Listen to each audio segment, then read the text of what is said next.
Hi, I'm Ernie Zorn. I'm the voice of this, Puritas Spring Software's 39th Frequently Asked Question video. The topic of this video is Line 4 of IRS Form 706, the U.S. Estate Tax. In the context of our estate tax application, if the question isn't frequently asked, it is regularly asked. So here's what you need to know. The file I have open right now is the test file that is installed along with the application. You can't use it for much because it's just filled with nonsense descriptions and amounts, but we won't need for it to make sense to see how line 4 works.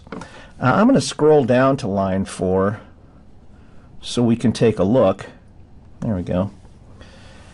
Now, one call I get is that the user can't enter an amount on line 4. And that's my tip-off that this is a new user, because if they spent any time at all in the application, they'd recognize that this is a read-only field. It's not intended for direct entry. In fact, you can't enter amounts on most of the lines on page 1. And that's because if you make your entries in the intended worksheet, these tan-colored fields that you see will complete themselves. By the way, if this was your problem, you may want to check out our Form 706 demonstration video, which you can search and find on YouTube, or we have a link to it on our website's menu bar. It's called YouTube Index. And while I'm talking about YouTube videos, another common Form 706 question deals with Schedule J. So if you have a question about Schedule J, you should check out the FAQ video on that subject. It's also in our YouTube Index on our website. So what is the intended worksheet I was referring to earlier? Well, for line 4, like most other financial information, I'll go to the Asset Debt Worksheet, which I will do right now by clicking on the Asset Debt Worksheet button. And you'll notice that this worksheet is already filled in with test entries. I'm going to ignore them for right now and simply insert an entry at the beginning of the table. Click on the Insert button. And let's review the fields. Description. You want to put something in this field so that you can identify your entry, but this description never really appears anyway, so it's just for your convenience.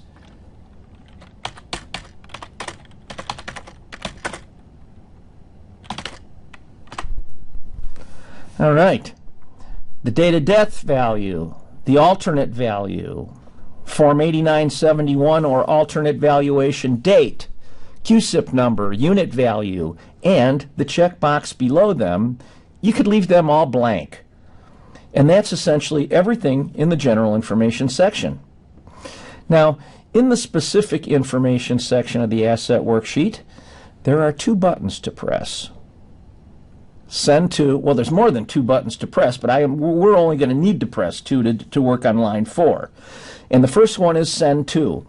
If you're not familiar with this Edit button, you soon will be, because it's how you send every asset, every debt and expense to the various schedules. So I just clicked it, and here's what you see, all these check boxes.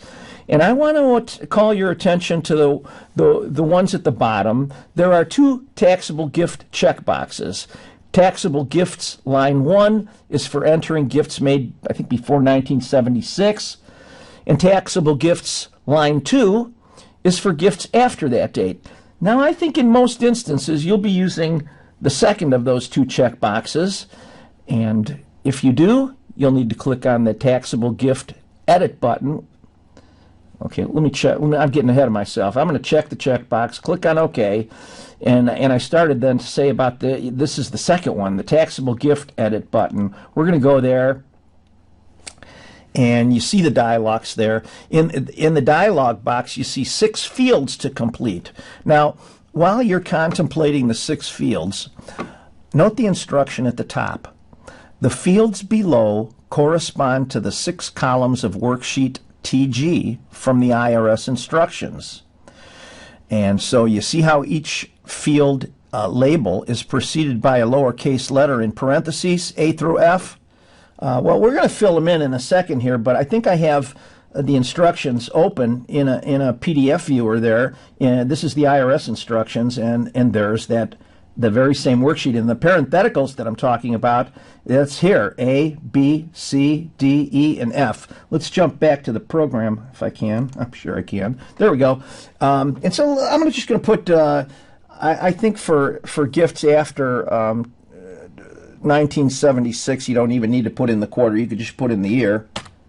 I guess nothing hurting if you do put in the quarter. No big deal.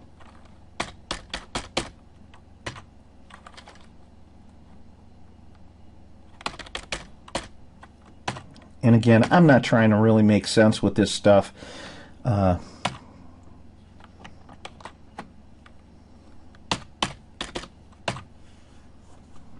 just trying to throw some numbers in the fields, basically. But the important thing is that these letters, this A, B, C, D, E, F, those are your clues to if you know how to fill out that worksheet, then you're going to know how to fill out these fields, because these are the same entries. So, okay. Now, I'm going to close, like I did, the dialogue, and I'm going to go to the display. I'm going to close this worksheet as well, which it's a big file, so it's doing a lot of calculating, but yeah, that's pretty quick there.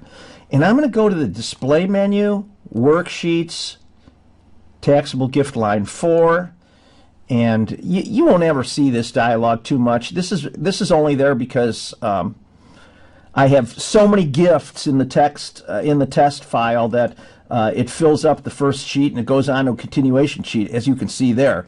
At any rate, oh, okay, yeah, you see how that 2001 that I entered in took its place at the top of the list, because that's where I put it, at the top of the worksheet, actually. But there it is, and here's the parentheticals: A, B, C, D, E, F, and so the numbers that we inserted are going into the appropriate column. There are 3 more things I want to say about this worksheet. First, this is a test file, so many of the entries were just thrown in to test it and not really to make sense, and I said that a couple times already. But second, I believe the IRS instructions say that the gifts should be entered into this worksheet in chronological order, and you can see that that has not been done in this worksheet. I think for the most part it has, but that 2006 one is just stuck in the top out of order, so that's not a good example of chronological order. And third, I sometimes get a call saying that the user completed the taxable gift dialog, and now there's still no entry appearing on line 4 on page 1.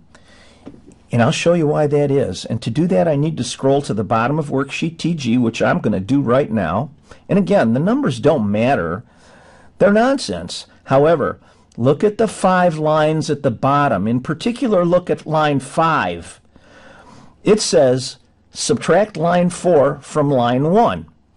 So my next question to the user is, I'll say, well, what do you have on line 1? And they'll tell me. And then I'll ask them, well, what do you have on line 4?